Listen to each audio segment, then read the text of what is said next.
क्या है वैतरणी नदी, जिसके बारे में गरुड़ पुराण में इतनी व्याख्या की गई है। वैतरणी नदी यानी कि पुण्य और पाप दोनों का हिसाब किताब रखने वाली, उसी अनुसार व्यक्ति के जीवन में कष्ट या सुख देने वाली, उसी अनुसार उस व्यक्ति को मार्ग या फिर रुकावट अवरोध बनकर उसी वैतरणी नदी में उस आत्मा को सड़ाने वाली, उस आत्मा को कष्ट देने वाली वैतरणी नदी, जिसे सभी को पार करना होता है। क्या होती है, कैसे इस वैतरणी नदी को सुगम तरीके से पार किया जा सकता है, कैसे इसी में व्यक्ति फंसे हैं उनके लिए पुण्य कर्म किए जा सकते हैं, तो हम जो उनके वंशज हैं अपने पितरों के, उनको कैसे इस वैतरणी नदी से पार लगवा सकते हैं और कैसे अपनी भी यात्रा को सुगम कर सकते हैं। इस वैतरणी नदी के बारे में जानना बेहद जरूरी है। चलिए समझते हैं।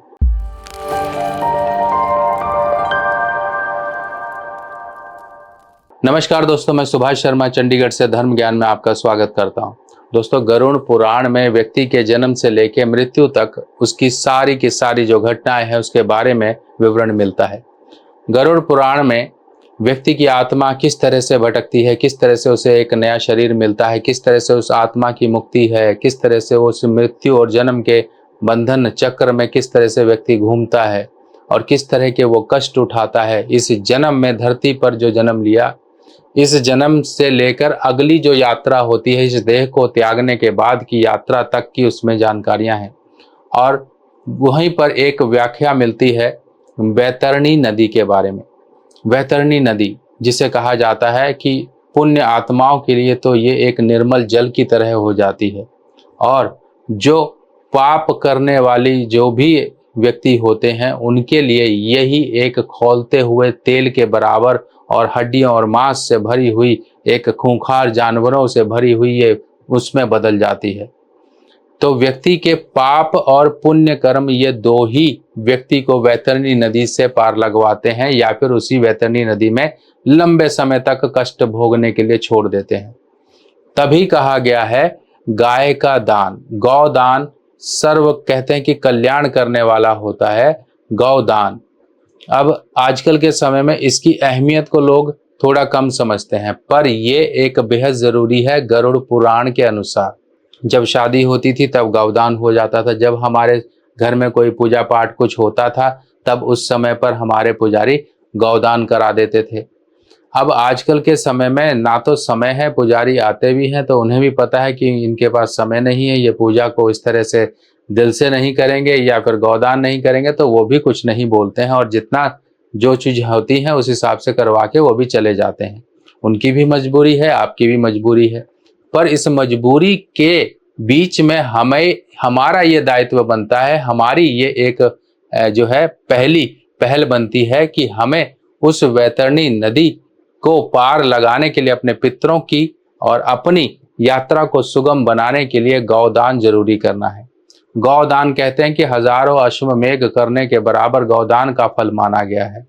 और श्री हरि विष्णु जी की प्यारी गैया, बांसुरी, माखन, श्री राधा रानी इन्हीं में से तो हैं। और वैतरणी नदी आपने अगर देखा हो, कभी सुना हो, इस तरह की जो कहावत है और कथा है कि जब कोई आत्मा अपने पुण्य कर्मों को लेकर जाती है और जिसने गौदान किया हो तो वहां पर साक्षात गाय माता उसको वैतरणी नदी से पार लगा देती है। और वो पाप आत्माएं जो उस वैतरणी नदी में सड़ रही हैं, गल रही हैं, उसमें तड़प रही हैं, वो यही देखती हैं कि काश मैंने भी गौदान किया होता, ये पुण्य कमाया होता, तो मुझे ये गाय माता जो है इस दलदल से, इस तड़पते हुए धधकते हुए जल से मुझे पार निकाल देती। तो यहीं पर वो पश्चाताप करते हैं कि मेरे पाप इतने ज्यादा हो गए कि मैं इस वैतरणी नदी को पार ही नहीं कर पाता। लंबे समय से जब वो उसमें सड़ रहे हैं, जो भटक रहे हैं, जब वो तड़प रहे हैं तो उनके वंशज भी धरती पर तड़प रहे होते हैं, उनके वंशज भी धरती पर भटक रहे होते हैं। तभी तो ये कहा जाता है कि अपने पितरों की यात्रा सुगम करने के लिए आप उनके लिए दान पुण्य जो भी कुछ होता है, क्योंकि पुण्य कर्म ही गिने जाते हैं, वही व्यक्ति की यात्रा को सुगम कराते हैं और पाप कर्म के कारण व्यक्ति अपने जीवन की यात्रा में कष्ट भोगता है। तो दो तरीके समझे। अब गाय का जो दान है वो कहाँ किया जाता है? सबसे पहले गाय का दान किसी भी योग्य ब्राह्मण को आप वहां दान करिए जहां पर गाय की सेवा हो सके। जो गाय को रख सके, उसके पास जगह हो, वहां पर गाय का दान करिए। अब जो नहीं कर पाता है उसके लिए कहा जाता है भाई चांदी की गाय दान करिए, अपने पितरों के नाम से दान करिए, अपने पूरे परिवार के नाम से दान करिए, सुख शांति के नाम से दान करिए। पर एक्चुअल में जो गाय दान करेगा वो उसका पुण्य फल ज्यादा होगा। इसीलिए वो ये काम जरूर करे। अपने जो भी आपका सामर्थ्य है उस हिसाब से करिए, क्योंकि देखिए धन हम किस लिए कमा रहे हैं, लेकर ये नहीं जाएंगे। हम इस धन को कभी लेकर नहीं जाएंगे, लेकर जाएंगे तो पुण्य कर्म लेकर जाएंगे, इस बात का ध्यान रखिए। तो पुण्य कर्म कर लीजिए, धन तो यहीं रह जाएगा, पुण्य कर्म ही हमारे साथ जाएंगे और यही हमारी यात्रा को अच्छा करेंगे, हमारे पितरों की यात्रा को अच्छा करेंगे। जब कोई आपको सपने में कुछ इस तरह के लोग दिखाई देते हैं, कोई पानी मांग रहा है, कोई आपको बार बार दिख रहा है, तो समझ लीजिए कुछ ना कुछ ऐसा कारण है, कुछ ना कुछ ऐसी अतृप्ति है जो आपके जरिए पूरी होनी है। तो ये गाय का दान, गौदान जिसे कहा जाता है, महादान, ये जरूर करिए। और जिससे कि आपके ऊपर चल रहे पितृ दोष या फिर पितरों की तृप्ति ना होने के कारण आपके काम नहीं बन रहे हैं, तो यह काम जरूर करिए और देखिए इसका फल आपको कितना हजारों करोड़ों गुना आपके जीवन में अच्छा फल आपको प्राप्त होगा।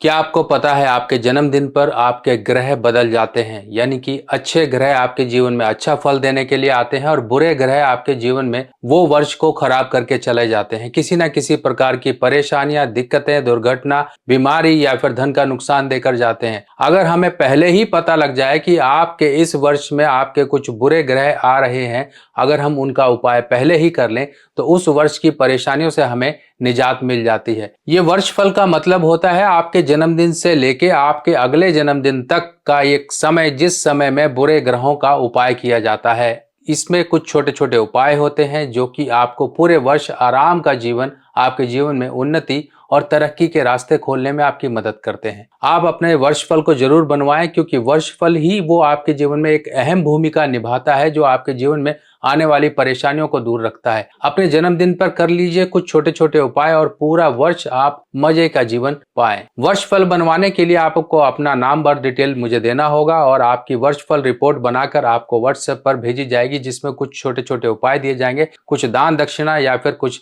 चीजों को जल प्रवाह इत्यादि करना, मंदिर में देना या फिर किसी गरीब को देना या पक्षियों या जानवरों को कुछ देना। इस तरह के कुछ छोटे छोटे उपाय होंगे जिनको करके आप उस वर्ष की परेशानियों से बचाव पा सकते हो। बाकी इस तरह की और धार्मिक जानकारियां लेके मैं आपके लिए फिर आऊंगा। तब तक के लिए अपने सुभाष भाई को आज्ञा दीजिए। नमस्कार।